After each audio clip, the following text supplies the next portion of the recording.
आपने कितना अच्छा अच्छा गाना गाया है कि लालू भी न चालू बिहार ना हो। मैं आपसे आग्रह करूंगा कि कल या परसों में सुनील सागर जी आपके मेरे बड़े भाई गीतकार हैं, कैसा गीत गाइए, क्योंकि लालू जी क्यों ऐसे नेता है जिनको बार बार साजिश के तहत फंसाया जा रहा है। एक इमोशनल गीत भी गाइए। मैं चाहता हूं जैसे हम गाया करते थे कि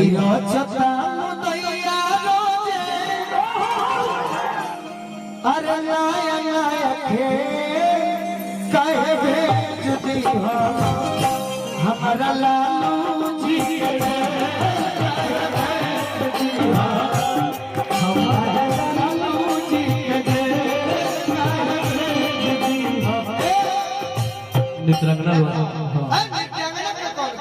ना सही बात बा। जब दू को भाई तो नृत्यांगना के जगह नहीं ना जियो गलती भाई जियो अभ्यास। बाकी सुनील सागर जी बानी एगो रौरा दर्द भरा नहीं जौन हम कहत नहीं करे पर भरे जवाब आई तनी सुनील सागर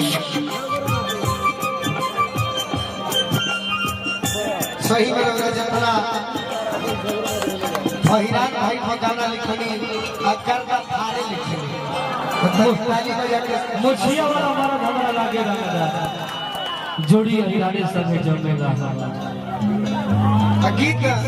लिखी और सब सेवा दी है कलम में ज्यादा बन रहे कुछ कहीं जरूर। हाँ लीजिए हमारे राइटर जी कुछ कहना चाह रहे हैं। हम गीतकार सुनील सागर जितना भी लोग जुटल बा सबको के प्रणाम करता नहीं। और हम गाना लालू चाचा जी को एगो लिखले रहे जो धर्म गीत रहे कि भूल गइला का हो चाचा लालू की करनी है। नब्बे के दशक से चली गरीब के मसीहा दीपांजलि यादव जो गीत में गइले रहे और हम भैया बोलले यहाँ कि एगो दर्द भरल गीत होने के चाहिए तो हम ये विश्वास देता नहीं कि अगर जितना हमारा मतलब अंदर क्षमता बा हमारा कलम में हम जरूर 2 से 4 दिन में खुश करे लायक वो तरीका के दर्द भरल गीत वो गीत से हम दर्द के बयां करम जौन की सच में हमने के दिल में मतलब दर्द बा कि जौन इंसान देश के दबल कुचलल समाज के उठावे में मतलब कौनो कसर ना हमने के बैकवर्ड समाज के या मतलब वो समाज में जौन समाज के मतलब बोले के या मतलब मैंने कहीं भी कहे का मतलब है कि इंसान सब कोई एक ही होला, इंसान में कोनो भेदभाव ना होने के चाहिए, लेकिन इंसान में भी भेदभाव या मतलब जेकरा के मतलब जाति बना के ठीक करके जाति के आधार पर ठीक कर गई इस सारा चीज के मतलब जे ठीक आगे बढ़ावल ठीक है वो इंसान के मतलब में क्षमता रहे एगो शक्ति मान के चली कि मैंने कोई इंसान में क्षमता होला या शक्ति होला जे कि केहू के बात के अच्छा तरीका से रख सकेला, केहू के दर्द को अच्छा तरीका से सुना सकेला, वो शक्ति हमने के लालू चाचा में रहे और वहां के करके देखैनी तो हमारा जितना तक ले बुझाई हमारा तो मतलब उतना ही नहीं है जितना भी बने बुझाला कि हां जितना लिखल बनी हम जरूर लिखम जाना से कि पब्लिक के मतलब वाह तनी ताली हो जाए सुनील सागर चलिए जल्द से जल्द एकरा के एकदम लिखे के हो तनी हमरो लाइन वाले ले सपना मुदैया रोजे खेल काहे भेजती हम सपना मुदैया रोजे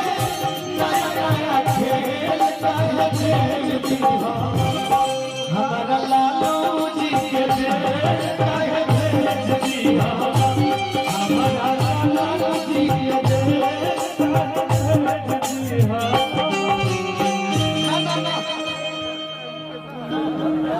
एक और गीत रौरा के बताता हूं जितना हम गावत रहनी एकर के रौरा उपयोग करी हां कि घर राजा धई के टरेनिया राजा जी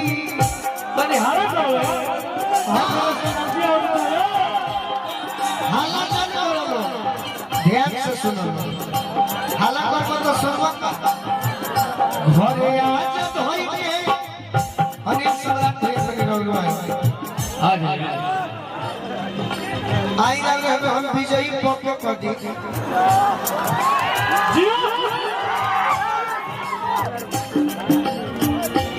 अनिल सम्राट भैया हम एगो बात कहत हनी हमार नाम गोलू राजा हो उर्फ मंच के लालू जादू। हाँ ये तो बात है। भले टुनटुन जादू बाड़ा अनुपमा बाड़ी बा के मंच के लालू जादू गोलू राजा हो हाँ ये भाई ऐसे बात कहत हनी रामागे चाचा कि घर भूपेंद्र चाचा जितना मुखिया में उनका कमाइले हो मुकेश चाचा उनका जितना प्रमुख में कमाइले हो मात्र 20% देवे के बाद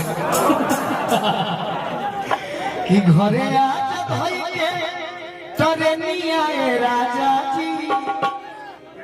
विधान पार्षद में